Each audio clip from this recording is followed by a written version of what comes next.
Hi ಎಲ್ಲ ವಿದ್ಯಾರ್ಥಿಗಳ welcome back to the new video. ಈ ವಿಡಿಯೋದಲ್ಲಿ ನಿಮ್ಮ ಒಂದು ಸೆಕೆಂಡ್ ಪಿ ಸಿ ಮುಗಿದ ಮೇಲೆ ಯಾವ ಕೋರ್ಸು ಮತ್ತು ಯಾವ ಸಬ್ಜೆಕ್ಟ್ಸು ಏನೇನು ತೊಗೊಂಡ್ರೆ ಮುಂದೆ ನಮ್ಮ ಆಫ್ಟರ್ ಸೆಕೆಂಡ್ ಪಿ ಸಿಗೆ ಯಾವ ಕೋರ್ಸ್ ಇದಾವೆ ಅನ್ನೋದು ಒಂದು ಡೀಟೇಲ್ ಆಗಿ ಈ ವಿಡಿಯೋದಲ್ಲಿ ಹೇಳ್ತೀನಿ. ಅದಕ್ಕಿಂತ ಮುಂಚೆ ನಮ್ಮ ಚಾನಲ್ಗೆ ಫಸ್ಟ್ ಟೈಮ್ ವಿಸಿಟ್ ಮಾಡಿದರೆ ಬೇಗನೆ ಸಬ್ಸ್ಕ್ರೈಬ್ ಮಾಡ್ಕೊಳ್ಳಿ, ನಿಮ್ಮ ಫ್ರೆಂಡ್ಸ್ ಕೂಡ ಶೇರ್ ಮಾಡಿ. ಪ್ರತಿಯೊಂದು ವಿಡಿಯೋ ಇನ್ಫಾರ್ಮೇಟಿವ್ ಆಗಿರುತ್ತೆ.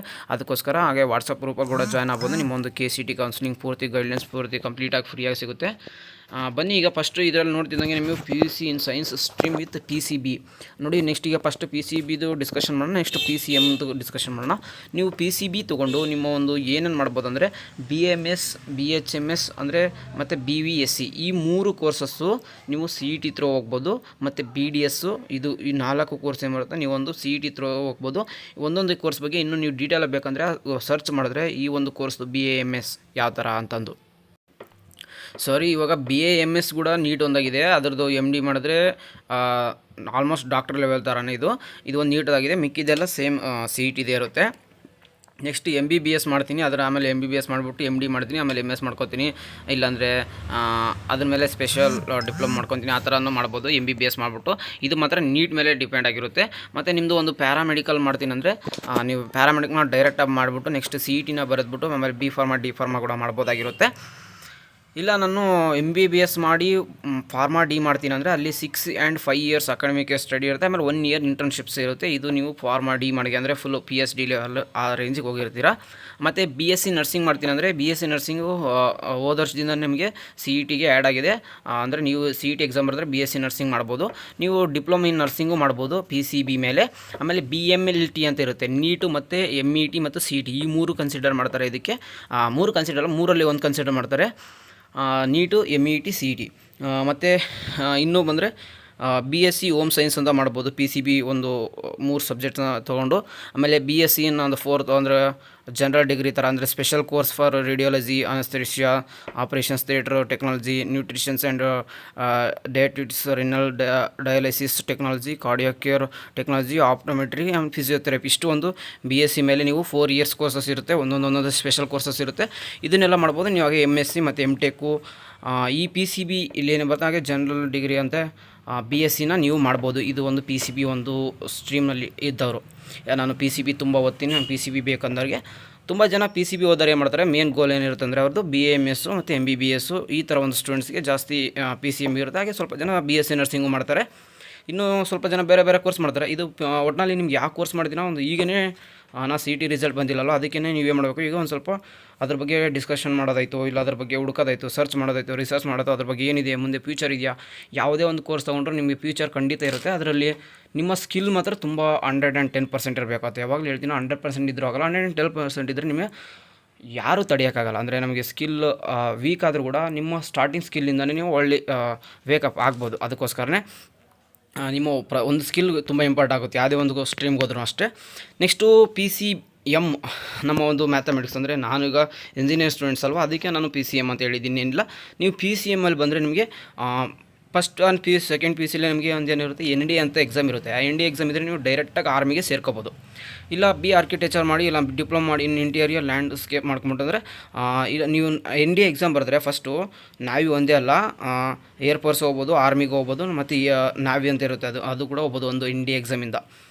ಮತ್ತು B ಆರ್ಕಿಟೆಕ್ಚರಿಂದನೂ ಈ ಥರ ಡಿಪ್ಲೊಮಾ ಡಿಸೈನು, ಆಮೇಲೆ ಲ್ಯಾಂಡ್ಸ್ಕೇಪ್ಸು, ಇಂಟೀರಿಯರ್ ಇವೆಲ್ಲ ಮಾಡ್ಬೋದು. ಆಮೇಲೆ ಮೇನಪ್ಪ ಅಂದರೆ ನಮ್ಮ ಒಂದು PCMಲ್ಲಿ ಇಂಜಿನಿಯರಿಂಗ್ ಜಾಸ್ತಿ ಸ್ಟೂಡೆಂಟ್ಸ್ ಬರ್ತಾರೆ. ಆಮೇಲೆ bachelor of planning of design ಅಂತ ಇದು ಮಾಡ್ತಾರೆ ಮತ್ತು ಸ್ವಲ್ಪ ಜನ.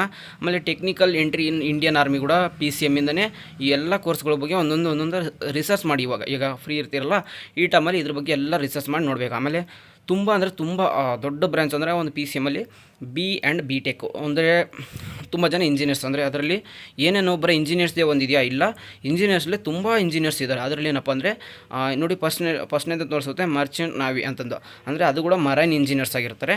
ಮತ್ತು ME ಮಾಡ್ತಾರೆ, ME ಟೀಚರ್ಸ್, ME ಮಾಡಿ ಟೀಚರ್ ಆಗ್ಬೋದು, ಇಂಜಿನಿಯರ್ ಆಗ್ಬೋದು. ಆಮೇಲೆ UPSC ಎಕ್ಸಾಮ್ ಬರಿಬೋದು. ಆಮೇಲೆ ಜನರಲ್ ಡಿಗ್ರಿ PCMB PCB ಎಲ್ಲರೂ UPSC ಎಕ್ಸಾಮ್ ಬರಿಬೋದು. ತುಂಬ ಜನ UPSC ಕಡೆ ತುಂಬ ಜನ ಹೋಗ್ತಾರೆ, ಯಾಕಂದರೆ ತುಂಬ ಸಿಲೆಬಸ್ಸು B ಮತ್ತು BTech ಮೇಲೆ UPSC ಜಾಸ್ತಿ ಇರುತ್ತೆ, ಅದಕ್ಕೋಸ್ಕರ. ಆಮೇಲೆ ಆಮೇಲೆ ಹಾಗೆ ಬಂದರೆ ಡಿಫೆನ್ಸ್ ಡೈರೆಕ್ಟ್ ಎಂಟ್ರಿ ಕೂಡ ಆಗ್ಬೋದು ಯಾವುದರಿಂದ ಅದು, ಮತ್ತು ನಾವಿ ಮತ್ತು ಏರ್ಫೋರ್ಸ್ ಅಂತ ಒಂದು ಎಕ್ಸಾಮ್ಸ್ ಇರುತ್ತೆ, ಅದು ಬಿ ಟೆಕ್ ಮೇಲೇ ಇರುತ್ತೆ, ಅಲ್ಲಿ ಕೂಡ ನೀವು ಹೋಗ್ಬೋದು. ಆಮೇಲೆ MS, MBA, MTech, BE ಮಾಡಿ BTech ಮಾಡಿದ್ಮೇಲೆ MBA, MS, MTech ಮಾಡ್ಬೋದು. Jobs in public sector company ಯಾವುದೋ ಒಂದು ಕಂಪ್ನಿ ಕೂಡ ನೀವು ಮುಗಿಸಿ BTech ಮುಗಿಸಿ ನೀವು ಜಾಬ್ ಕೂಡ ಮಾಡ್ಬೋದಾಗಿರುತ್ತೆ BTech ಮೇಲೆ.